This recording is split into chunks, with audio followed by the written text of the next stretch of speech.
Mi mu pravimo po domače gumivoz, enemu rečejo lojtrnik. Z avto bi tle gor ne mogli, ki je grda pot, pa s traktorjem pa se mi zdi, da to napaše, da je le bolj naravno s konjem. Dvomim, da bojo še kje se risi pripeljali s konjsko vprego. To je bila ideja starešine lovske družine Nomen Gorjuše Petra Benedika in jaz mislim, da je on s to gesto tudi pokazal, da je vse nekje tudi stvar kulturne dediščine.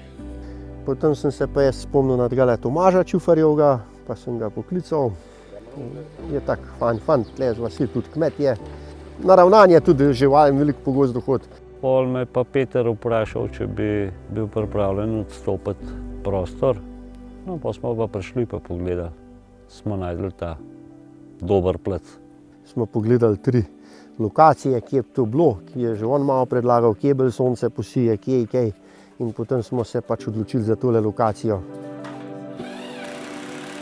Pripravili smo prvo risinjo, to nas je nekako najbolj skrbelo, te samice, ali bomo uspeli imeti ali ne. Druga posebnost je pa, da smo v bistvu pripravili 2 risa naenkrat. Ris in risinja sta šla skupaj v oboro in bosta tudi skupaj spuščena.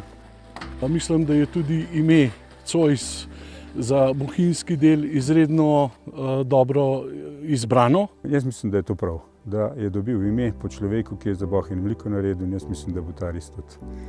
Ja, zadnji trdni znaki prisotnosti so bili, pač mislim, da je leta 2014 bil ris povožen na Nomenju.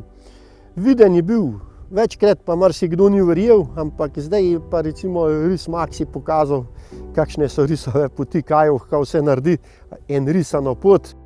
Za našo populacijo je res pomembno, da se na dolgi rok poveže z drugimi populacijami. Preko Alp je v bistvu pot, da se poveže z Švico. In to, kar tukaj zdaj delamo, je stepping stone, kjer bi se oblikovala nova populacija, ki bo povezana z dinarsko populacijo, ki bo doprinesla tudi gene k dinarski populaciji, hkrati bo pa omogočila pot naprej proti Italiji, Švici, da se te populacije povežejo in da bo res zagotovljen pretok genov, ker če imamo tukaj izolirano populacijo, še ni zagotovljeno preživetje. Ko se bo pa povezala z drugimi populacijami, potem pa je. In mislim, da smo zdaj na poti doseganju tega dolgoročnega cilja. Tam, ki se bo bolj počutil, tam pa bo. Mi smo pač za to ohranitev risa, da se bo ta kri malo zmešava, mogoče se dobi še kakšna risinja tudi kje pri nas, pa da bodo prišlo do mladičev. Ko smo dobili razlago in pa zakaj se naseljuje k nam ris, smo to sprejeli, jaz mislim, z navdušenjem.